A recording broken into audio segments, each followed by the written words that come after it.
You're listening to the Spark Radio Network, Internet radio like you've never heard before.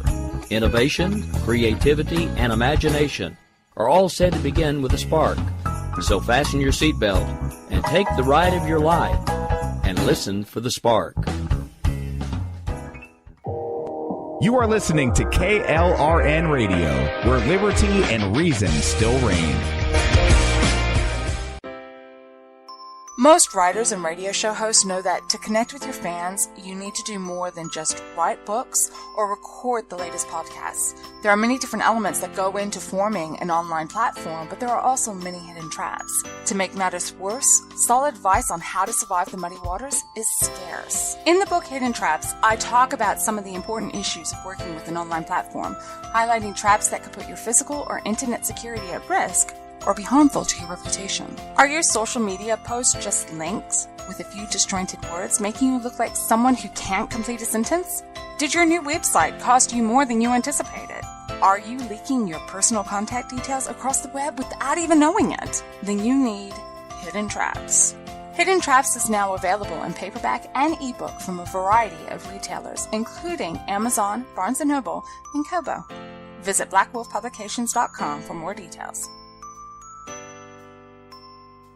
If you're 85 or younger, would you like peace of mind and comfort for your family? We're Final Expense Direct with an urgent message for you. The average funeral today costs over $8,000, but the most you'll get from government benefits is $255. How will your family pay the difference? We can help. Our senior plans start as low as just $1 a day and pay up to $30,000 for a funeral and other final expenses. Peace of mind is easy. There's no medical exam. You'll have lifetime coverage, and your plan can't be canceled as long as you pay your premiums. Call now for free information about our senior plans. Answer a few simple questions and receive approval right on the phone. Plus, call right now and we'll give you a discount prescription card for free. Call 800-553-8687. That's 800-553-8687. Again, 800-553-8687. KLRN Radio has advertising rates available. We have rates to fit almost any budget. Contact us at advertising@klrnradio.com.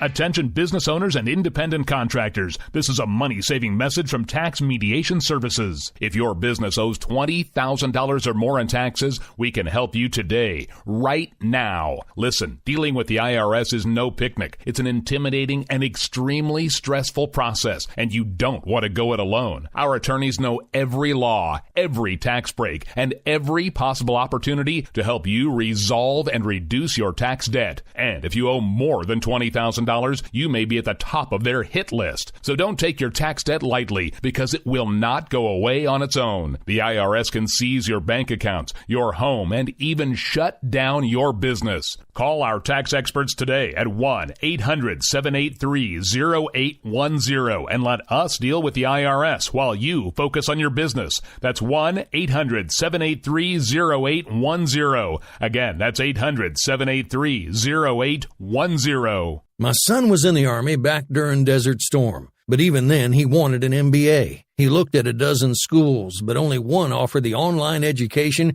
and flexibility he needed while he was in a tent in Iraq. Grantham University. Turns out that Grantham's been delivering affordable, relevant college and advanced degrees for over 65 years. Heck, if they can deliver a quality education to a soldier in a tent overseas, think about the flexibility Grantham can offer you so you can earn your degree too. It doesn't matter how complicated or full your life is. If getting a degree is on your bucket list, you'll want to do what my son did. You'll want to call Grantham. Find out how easy it is to get started on your education so you can check that college degree off your bucket list. Call Grantham right now, 800-910-1370. That's 800-910-1370. Flexible, affordable, relevant. Call 800-910-1370.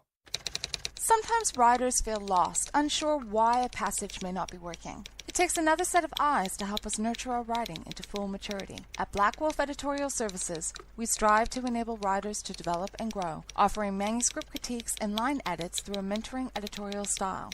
We also offer assistance on generating a writer's bio for your websites. Black Wolf Editorial Services, nurturing your writing into maturity. For a full list of services, visit blackwolfeditorial.com. And so, my fellow Americans, ask not what your country can do for you. Ask what you can do for your country. Freedom is never more than one generation away from extinction. We didn't pass it on to our children in the bloodstream. The only way they can inherit the freedom we have known is if we fight for it, protect it, defend it, and then hand it to them with the well-taught lessons of how they in their lifetime must do the same.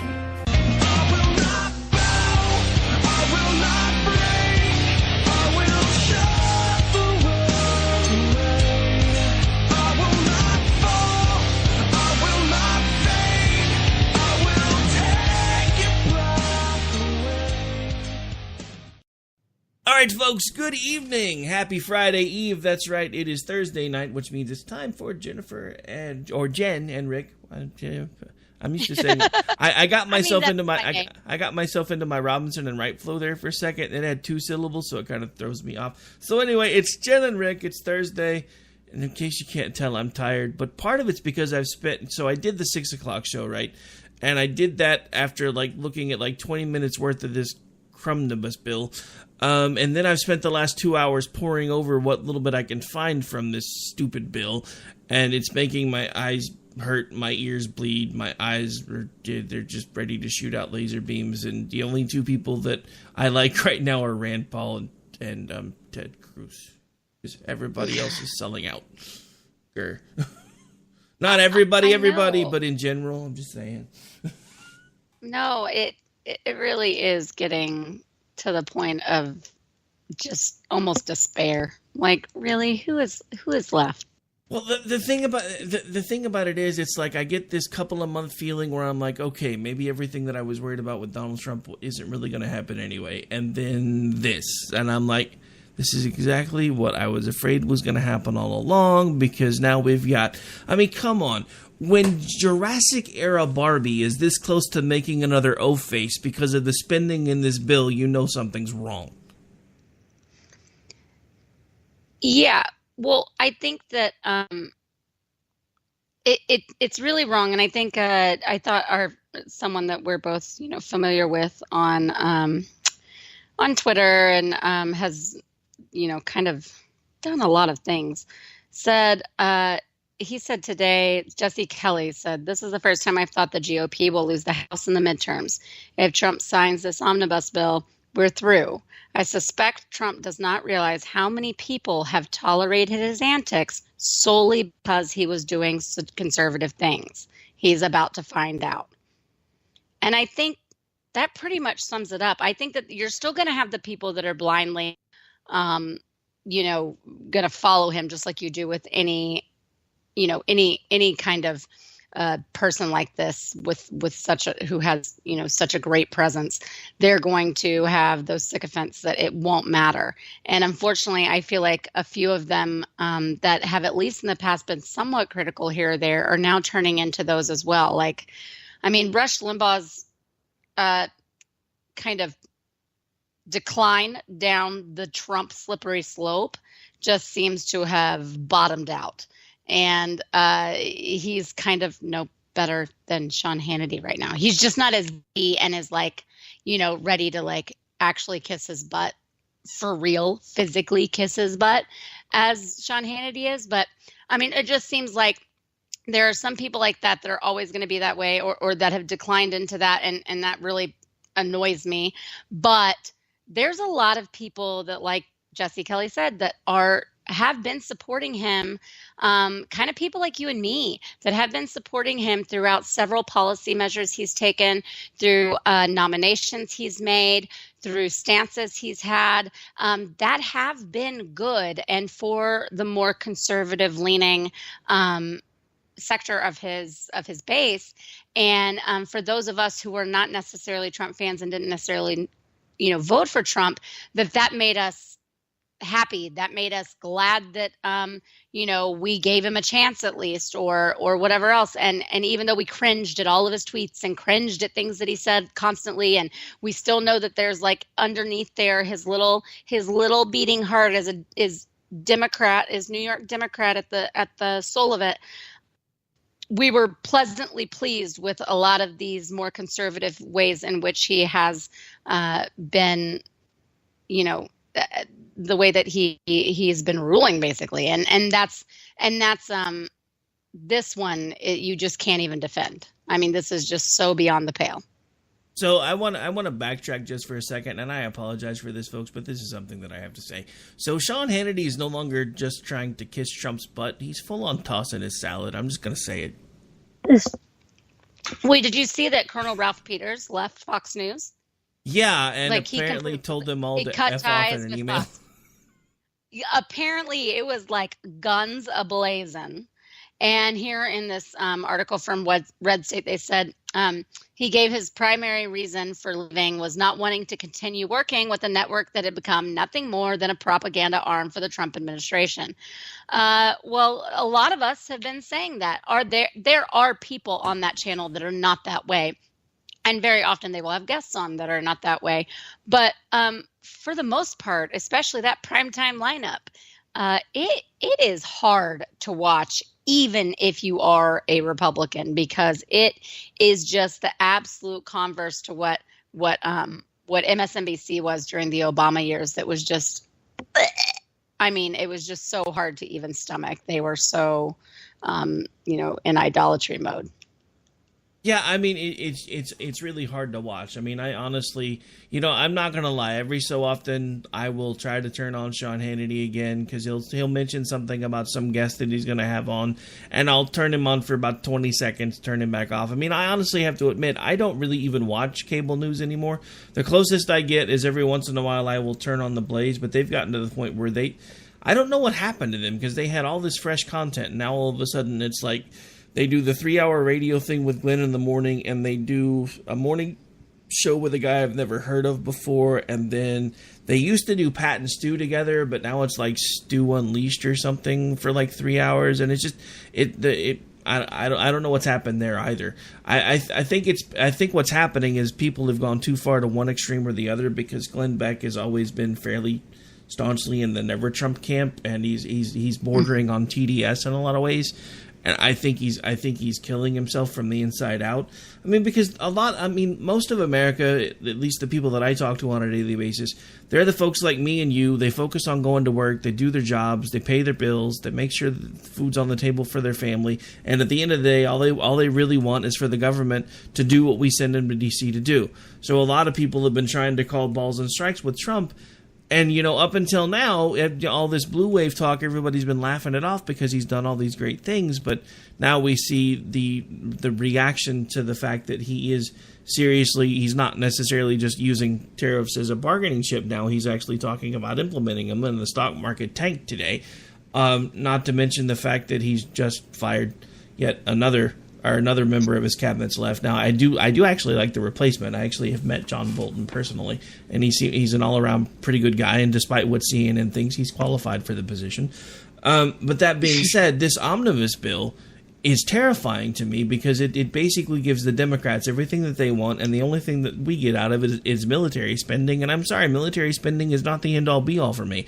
I am not a neocon warhawk. I never have been.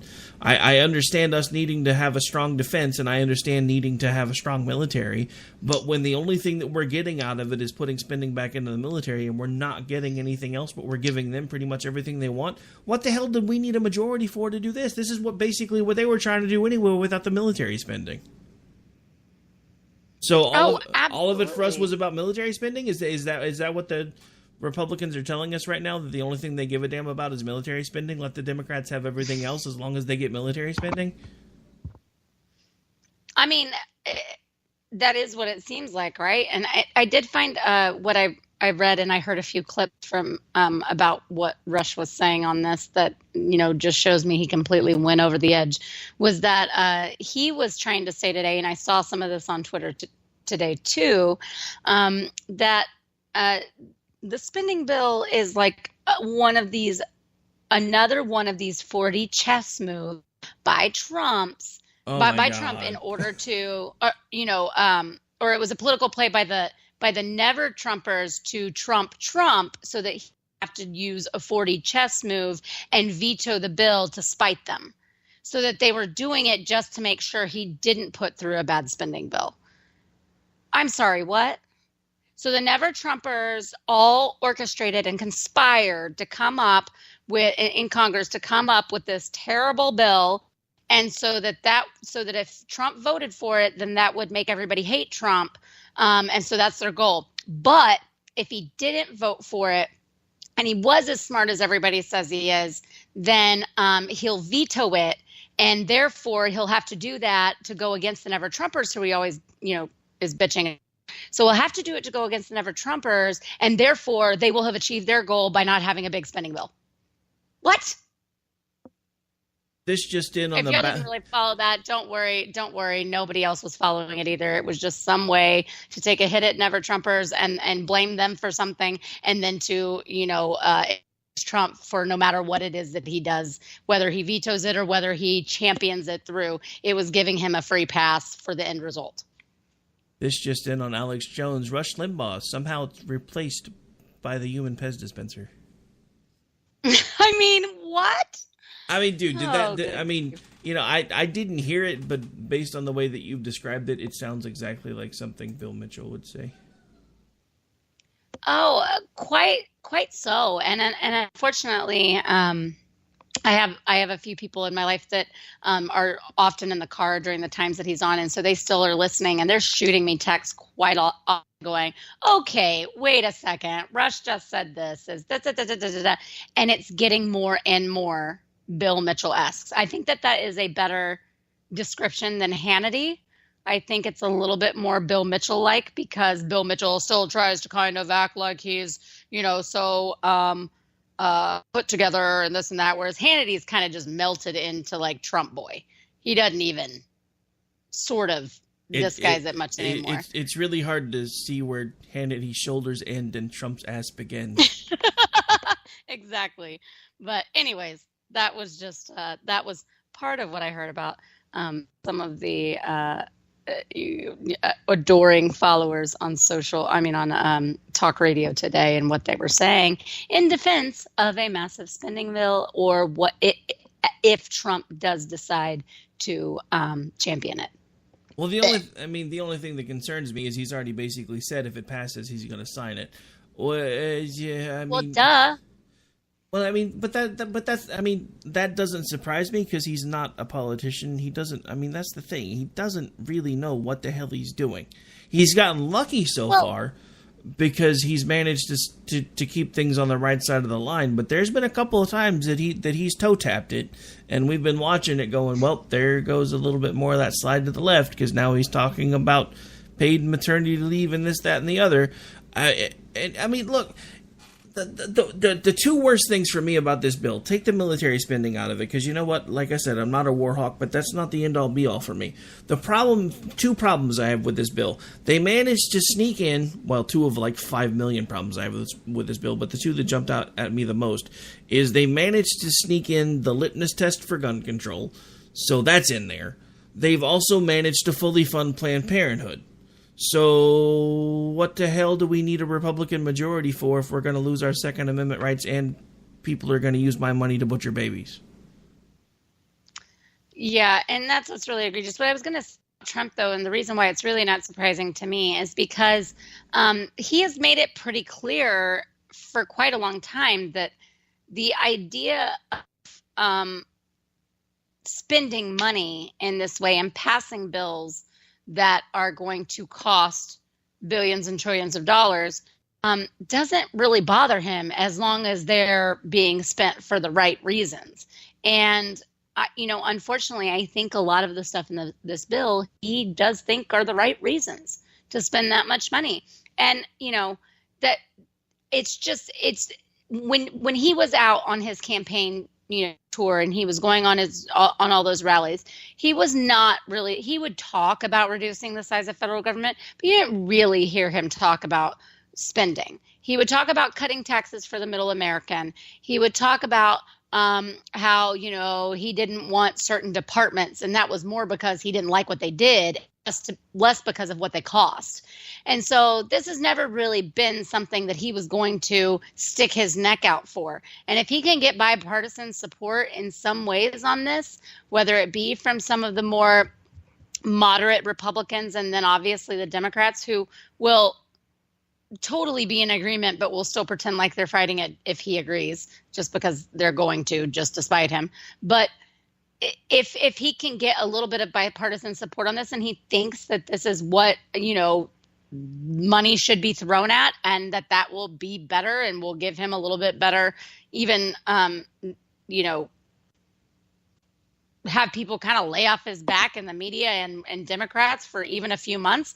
I mean, I think he's all for that. I don't think it even bothers him at all. I mean, this is a guy who has not been afraid to go completely bankrupt like multiple times with different businesses. He's not afraid. That doesn't bother him. Overspending is not something that he is, concerned with. So I just don't think that anything like this was ever going to be enough on his radar for him to really fight for or against. No, I completely agree, and that's part of what has me concerned. It's one of the reasons, and I'm hoping it goes viral, but I don't think I have enough pull to make it happen. So I put out a poll earlier, just straight poll, no snark, no nothing, just asking people if this passes, should Donald Trump sign the omnibus? Yes, no, please vote, retweet, and explain your answer in comments. It's been voted on over 100 and some odd times. It's only been up for about an hour and a half, so I'm kind of proud of that, but I doubt it'll get big enough that he'll notice. But I'm trying, because, everybody knows he really only pays attention to Twitter. I know. That's true. Because, apparently him and Joe Biden are in a Twitter fight or something. Yeah, I heard a little bit about this today, but I haven't really been able to fully catch up on, all things social media and viral. Yeah, and I hadn't really seen anything either. It's funny because now that the people at work know that I do this and that so they start talking to me about stuff at lunch like I know what's going on. I'm like, dude, I do the same job you guys do during the day. I only get to look at this stuff really on breaks and lunches. They're like, well, can you believe he said this? And I finally told somebody, I said, look, I actually know people that know the man now that I've actually gotten a little bit better connected over the last couple of years. Most of what he puts out on Twitter is just Trump being Trump because he knows his base eats it up. And that's true because a lot of what he puts out on Twitter, it's an act for him. And that's the same thing. Well, here's the thing. I don't know that it's necessarily an act, but I know that this is the way he's always tweeted. I mean, way before he had serious political aspirations, he tweeted this way and he kind of instigated things and he had little Twitter spats with people and he used the language he used now. Oh, that guy, blah, blah, blah, blah, blah. What a loser. I mean, he's always tweeted like this. He's always kind of talked like that. I mean, when you would see him interviewed on TV shows, he would say, oh yeah, oh, that person, tremendous, great guy, perfect. Yeah, amazing, wonderful wife too. Okay. And then someone else, oh, can't stand him, total loser. What'd he do? Lose 15 million? Total loser. This has always been how he's talked. It's always been how he's tweeted. It's always been how he's basically behaved in public. So when, I know people wanted him to be more presidential, myself included, wanted him to be more statesmanly, but this is by all public account, just right up the same alley. There are no surprises here. Yeah, no, I mean, hang on. I'm having one of those robot moments. Oh. But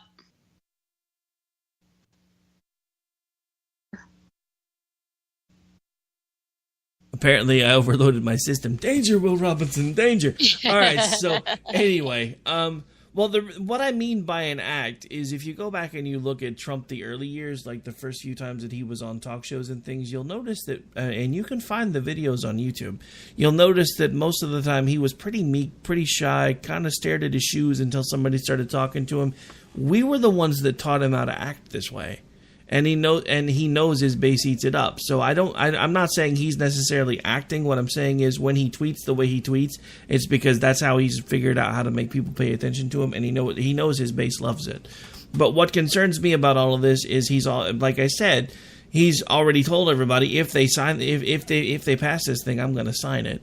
This is bad enough that and we say this all the time, but this is the truth, and this is one of the reasons why we listen to the Republicans when they said, if you give us everything back, we will be the fiscally responsible guys, and we'll take care of this mess, because somebody's got to do it. So we listened to them, we did it, and I don't know about you, but I'm starting to feel like the rat in the maze trying to get the piece of cheese, and no matter which path you take, you wind up at another dead end.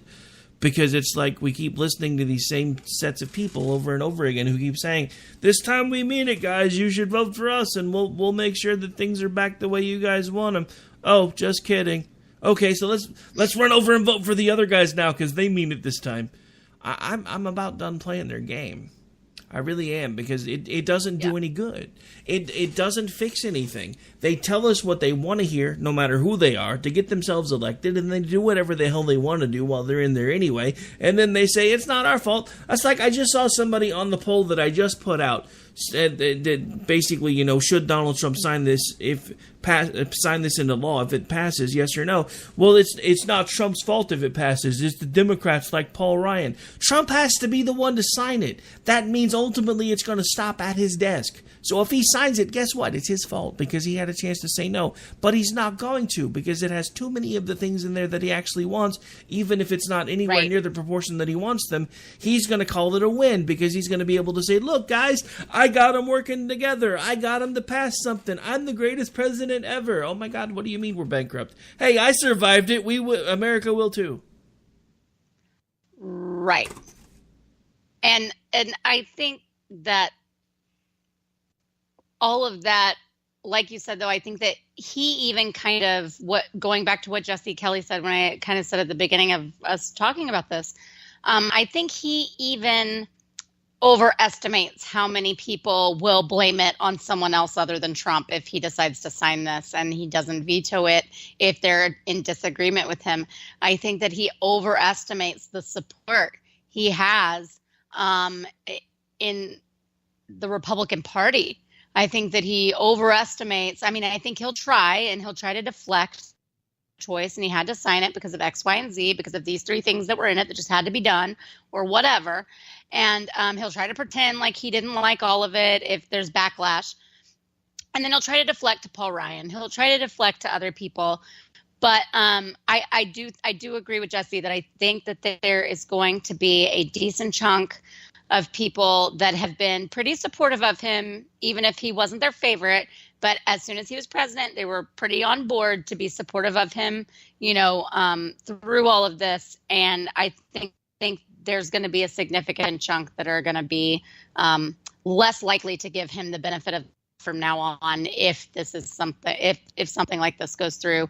And maybe it won't just be this one thing. Maybe it'll take one or two more things for all of that group to kind of move out of favor with him. But I'm already seeing it happen a little bit over just even comments he's made the last 3 or 4 months. So I think it's really, I think he's very correct in that there will be a good chunk of people that have supported him pretty fervently that will step aside and say, nah, this does not fly. I will hold you accountable.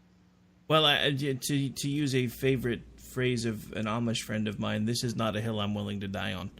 I will not stand up for Trump if he signs this, because there's no point. Because in this, I mean, we're back to uniparty, basically. This thing this phrase that we use that everybody laughs at, and everybody, when we start talking about third party or trying to grow a legitimate second party, everybody laughs and says, we already have two parties. You guys are morons. No, if this passes, it'll be proof that we don't have two parties. We have one party, all working together, pretending to be two separate things just to keep us distracted and fighting against each other so we can take turns voting for them when we're pissed off at the other one. Right. I mean, it's just, I'm sorry, folks. I can't. I try to stay energetic. I try to stay positive. I really do, and I usually try to put a spin on things. I can't spin this. There's no spinning this.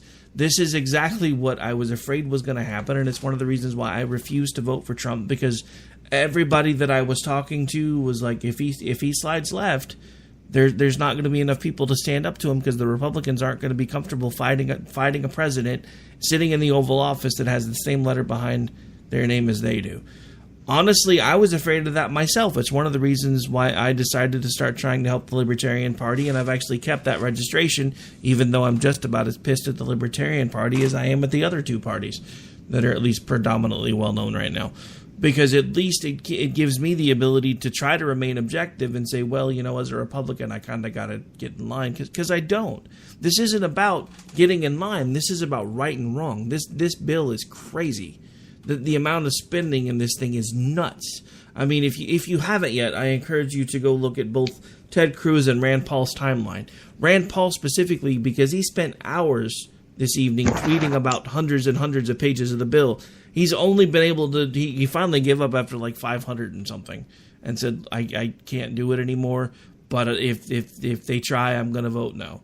There just isn't enough time to go through all of this with you to tell you exactly how terrible it is, but this is probably one of the worst things that's been put in front of us, and it was done on, I mean, it wasn't done that much differently than Obamacare.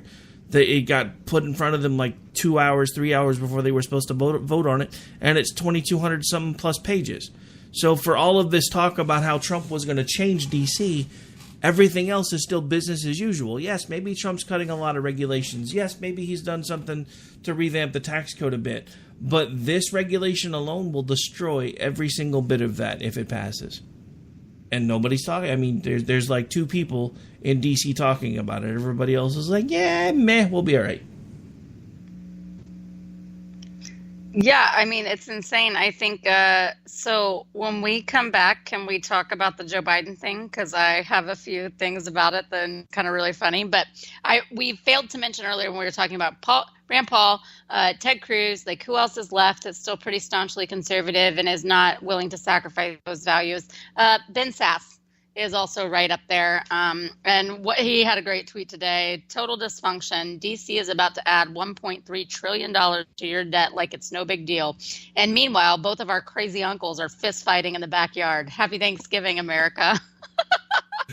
Nice. All right. So speaking of when we come back, it probably is about time that we take that pesky bottom of the hour break. This is the Jim and Rick Show. We're going to pay some bills. We'll be back in about 3 minutes. Don't go away.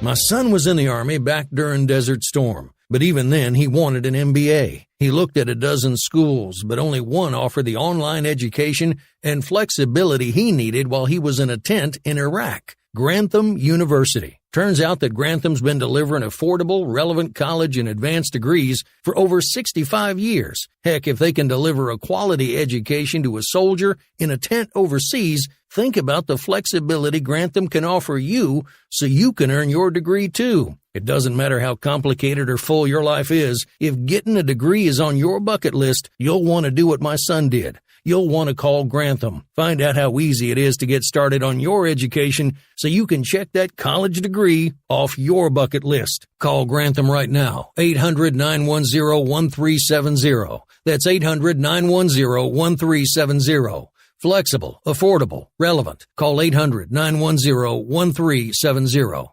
Tired of paying outrageous prices for Viagra? Well, we have great news for you. Now you can finally get Viagra at huge discounts. Healthy Man allows you to save up to $500 on Viagra. Why pay U.S. pharmacy prices of $15 per pill or more when you can get Viagra for less than $3 a pill? Call today and get 40 Viagra pills for only $99. This can cost as much as $600 at your local pharmacy. You can't afford not to call us. If you want Viagra at the lowest prices, never pay $15 $3 a pill pharmacy prices again. Get Viagra for less than $3 a pill. Call 1-800-516-7602 today and save up to $500 and get 40 pills for just $99. Healthy Man is fast, easy, and affordable. Operators are waiting at 1-800-516-7602 to take your call right now. Call 1-800-516-7602. That's 1-800-516-7602. Again, 1-800-516-7602.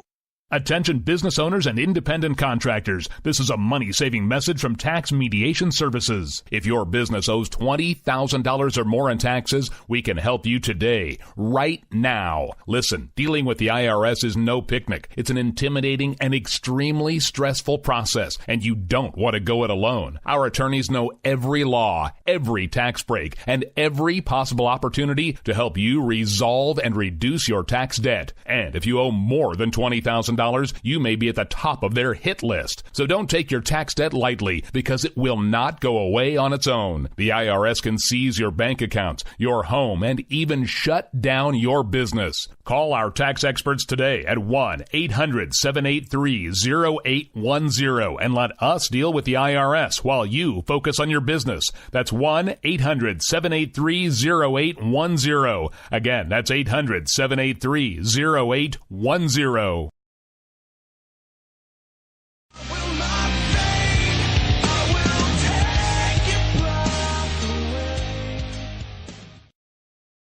All right, folks, welcome back. This is Jen and Rick. We're through the bottom half of the hour at this point. We're a little over halfway done with the show. Going to keep things going here. Actually, we're going to change topics because my illustrious co-host did some digging and found, because I was curious about this, because people that at my day job now know that I do this stuff on the side, so people were trying to talk to me about this during my lunch break, and I didn't have any context. So my illustrious co-host found the original tweet from Joe Biden that sparked the crazy uncle and the president fighting in the backyard Twitter context war. Okay, so go ahead. It was actually at the University of Miami. It was at a rally against sexual assault.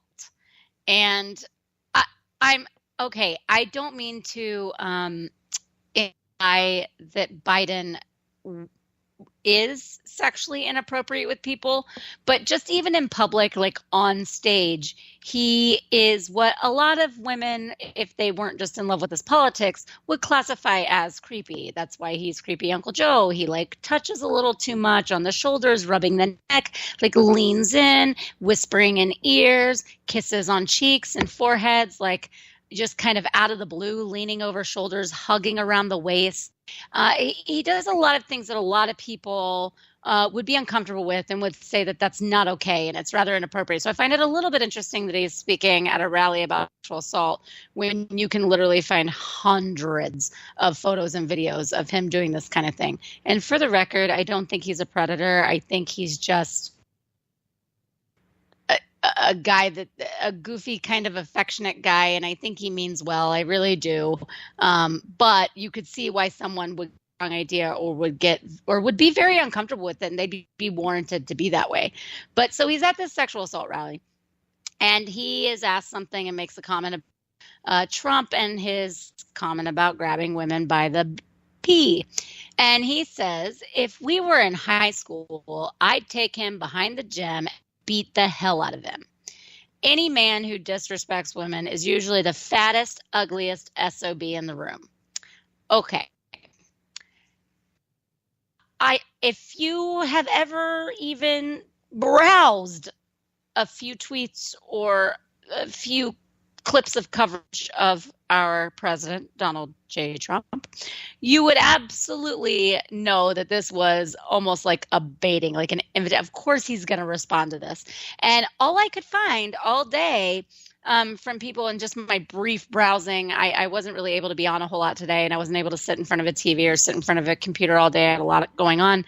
And but from what little I did find, I never could find what Biden had said. I had just heard all this uproar about what Trump said and what he tweeted was, crazy Joe Biden is trying to act like a tough guy.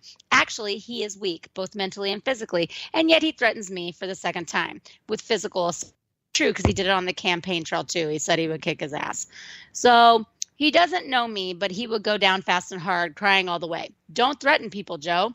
So all I've really heard is everybody being like, oh, he's retaliating on Joe Biden for some silly comments, blah, blah, blah.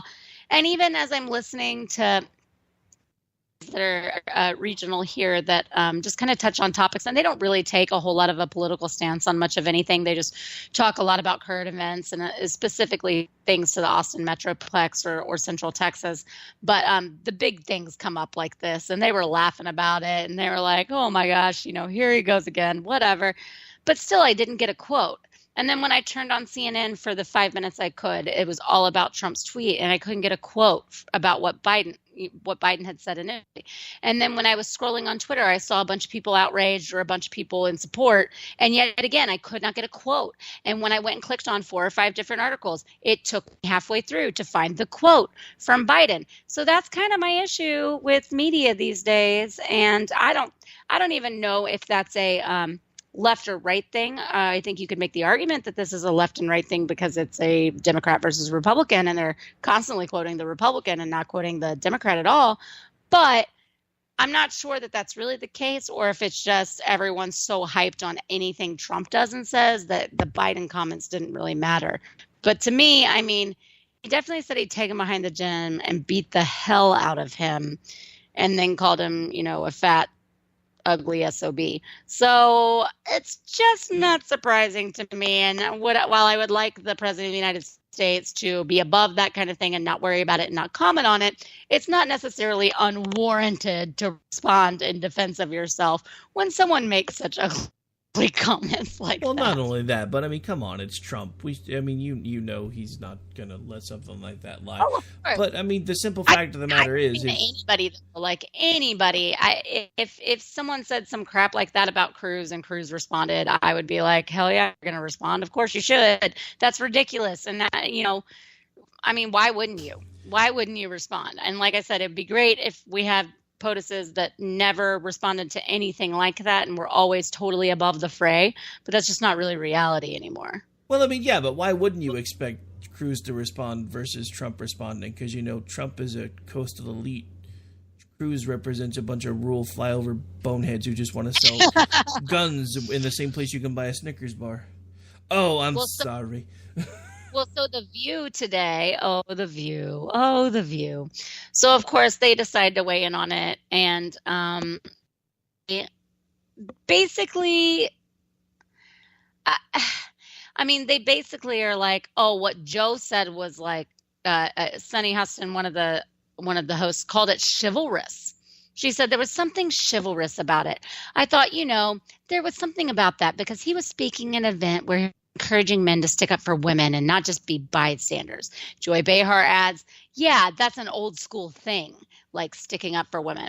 And Whoopi suggests that Biden and Trump could hang out with Melania and discuss bullying because that's her new, her new thing she's launching to tackle cyberbullying, and that maybe they should work with Melania and get better at this whole thing, which I think that's a funny comment. That's not really that, bad. But then Sunny says Trump is a bully. I hate to say this, but why hasn't anyone taken him out back and kicked his little butt? And Meghan McCain, who's still on the show, says we shouldn't be advocating for violence. And Sunny says, why doesn't anyone just stand up to him? So Meghan ends up saying, like, well, basically this is all stupid and Trump is still a leader of the free world. She wished everyone and The View would focus on more pressing issues. And she says, he's the president of the United States. You want someone to take him out back and beat the crap out of him? That's not reality. Let's talk about that. I can't with all of this, is what she said.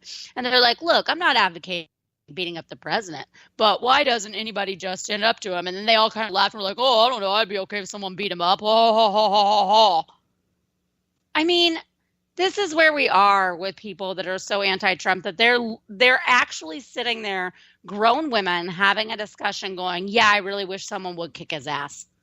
Why doesn't someone take him out back and kick his butt right now? I want that to happen. I want the president of the United States to get his butt kicked in an alley behind, some theater he's having a rally at or whatever. I mean, have people lost their minds? They've lost their minds. Nice girl, but about as sharp as a sack of wet mice. That goes for everybody at The View except for Meghan McCain. But I mean, think about the repercussions of if you really mean, and that you would be happy. Like some of them said they would be happy to find out that someone had stood up to him, and in that standing up to him meant that they dragged him out back and kicked his butt. That would make them happy, and that he be taught a lesson. Are they not thinking at all? Of course they're not, because they're just little bubble-headed bimbos on shows. Sorry, I am going to say that. They act like it, so shoe fits. They are just going to act like that would not have some greater effect on international relations, on the view of America, on the view of our leadership, on our presence in basically everything that the United States of America does. Like an assassination attempt is one thing that it makes us look weaker and then stronger by the way in which we respond. But you want someone in his cabinet or someone he politically opposes to kick his butt, and you think that'd be so cool? Oh my gosh, just let him invade now. So just let him take over. So I just had a thought though, right? And this might actually solve the omnibus problem and the Trump and Biden problem. So Trump's good friends with Vince McMahon, right? Okay. So what if they put on a WWE pay-per-view where Joe Biden and Donald Trump go at it? That would be funny. I mean, I think a lot of people would pay too. Ooh, 50% of the proceeds. 50.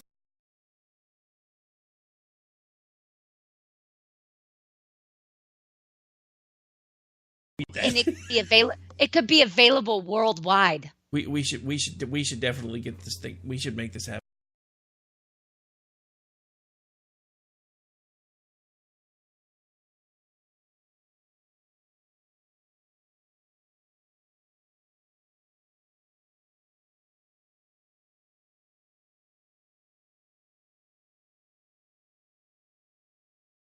The attention of the right people, because this could really work. I don't know. We both know what your day job is. You're better at this part of it than I am, so you figure that out.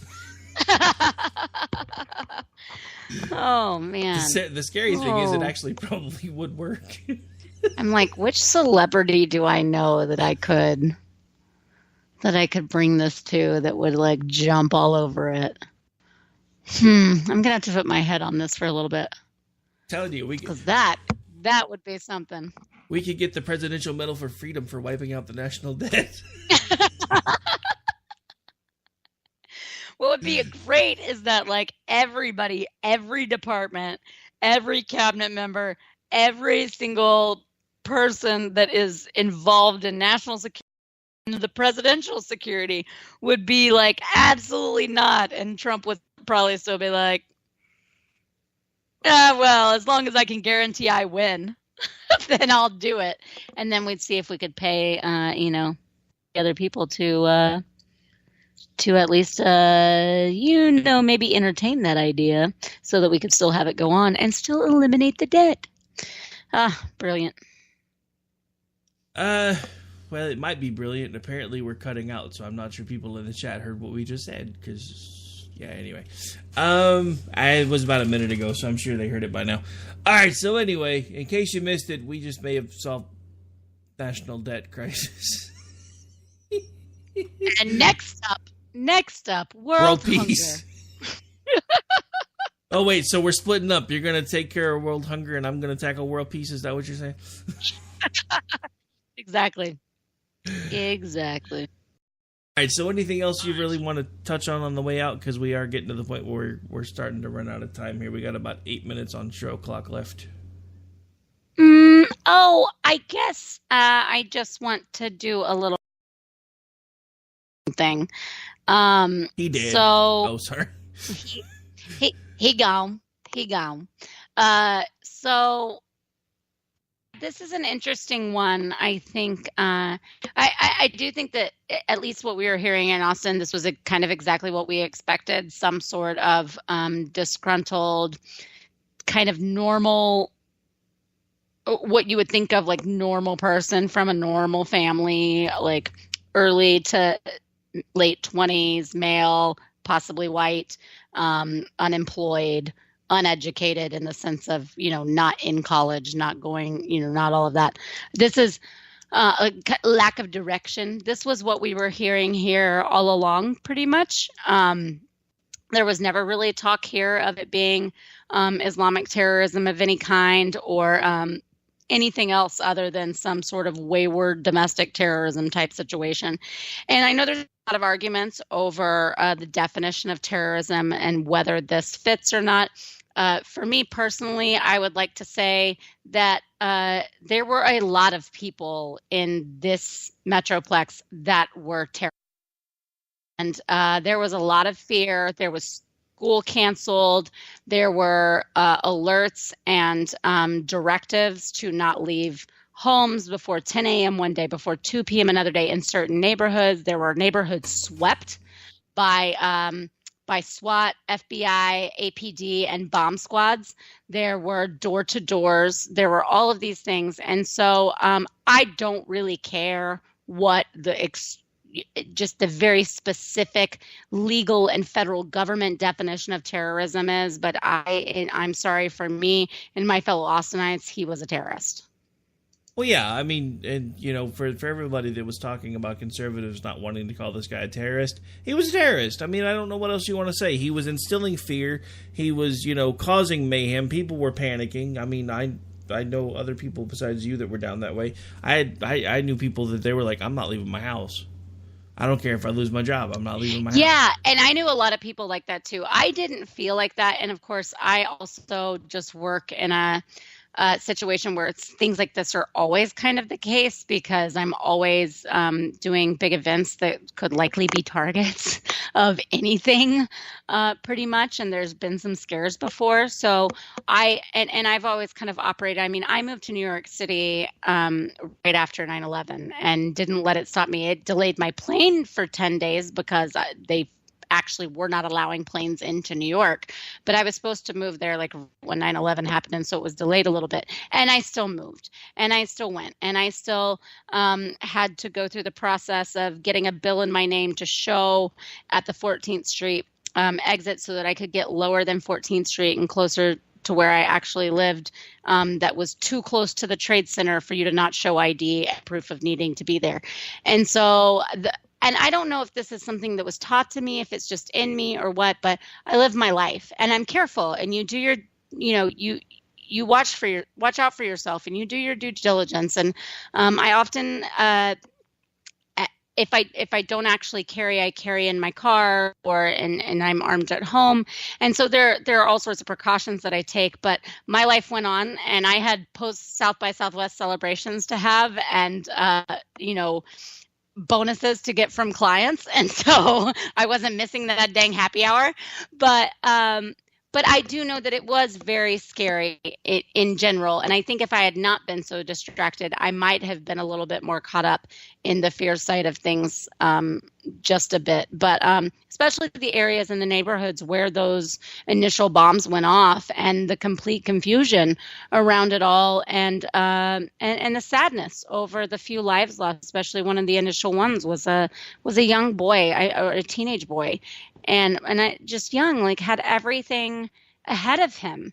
And that can be something that can in some ways kind of cripple a community.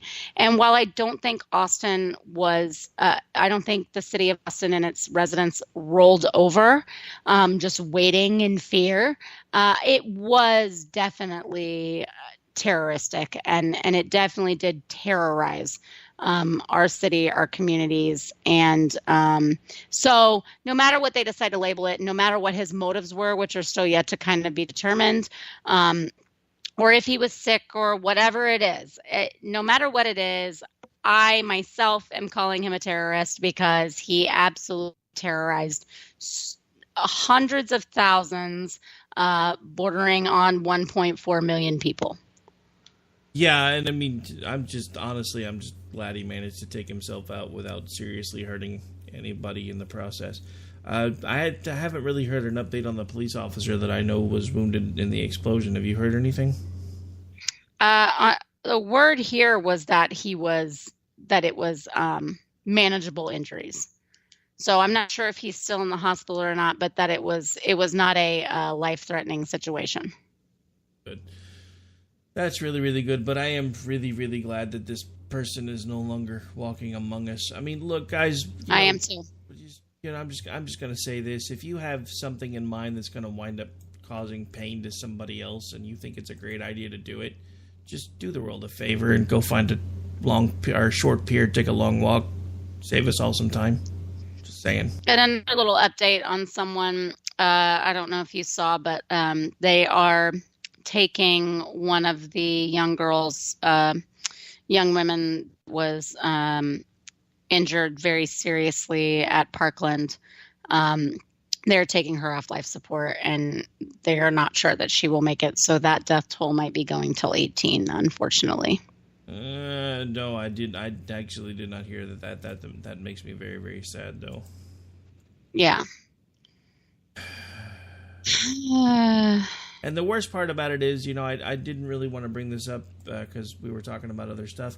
But the worst part about it is we actually saw a scenario where things kind of went the way they're supposed to go when you have a safety resource officer on campus. There was a school shooting this week that almost nobody's talking about because the safety resource officer did their job and took out the shooter instead of cowering behind their cruiser. Broward County, I'm looking at you. And you know that they already had another deputy that was suspended for being caught sleeping in his car. But and then another kid, and possibly multiple kids that were caught bringing weapons onto campus. What is going on? And I did wonder, though, the way it was initially reported, and there was like no real info on it, and it seemed like everybody cooperated. I did wonder, though, if some of those kids that brought weapons to school, it was out of fear. So it was for their protection because of what they experienced, or even if they didn't directly experience by being in that building, what they were fearful of going through that and going to that school. And I haven't seen an update that says otherwise, and I don't think that they ended up being charged with anything. I think they were arrested on site and then detained and then released. So I'm going to assume it has more to do with them carrying, thinking that they're going to protect themselves and others, as opposed to any sort of plan or malicious intent. But sleeping in your car, really, right after this? Give me a freaking break. And why suspension? Get rid of that dead weight. Yeah, that dude needs to be fired. I mean, but that's the thing, because, I've run in those type of circles, or at least I used to. The problem with those type of positions is they were always viewed as either you screwed up pretty badly to get put on something like that, or you were just trying to ride your pension till you were done.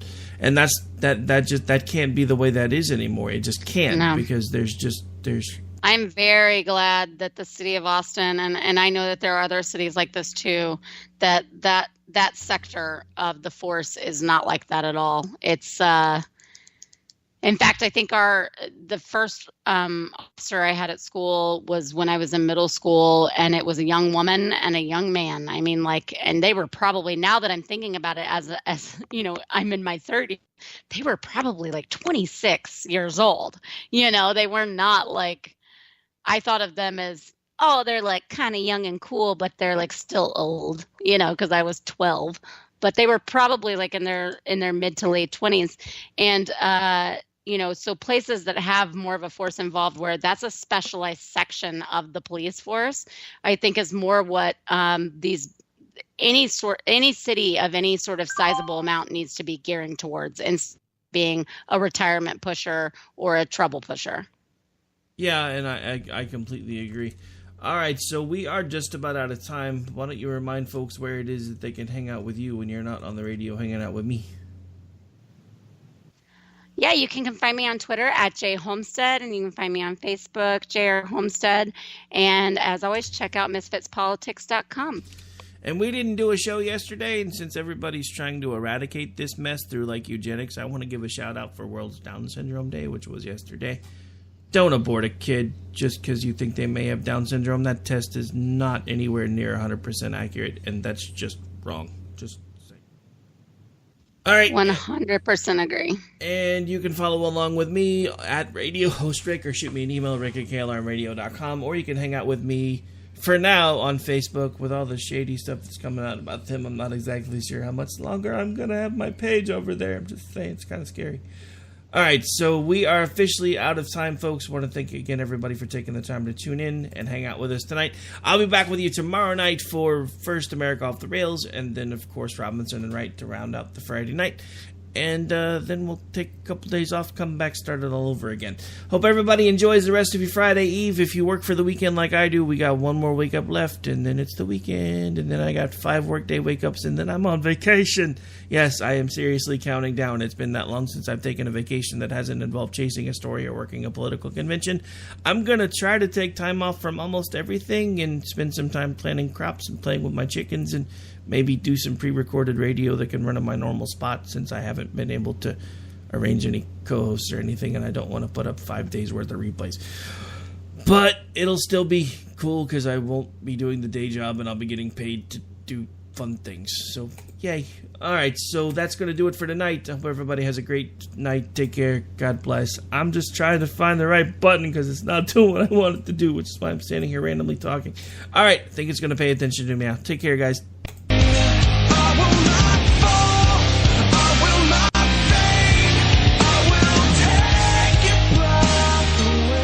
I hate this place. Nothing works here. The medications don't work. I've been here for 7 years. Well, don't look at me in that tone of voice. You knew I was going to play it. Night, folks.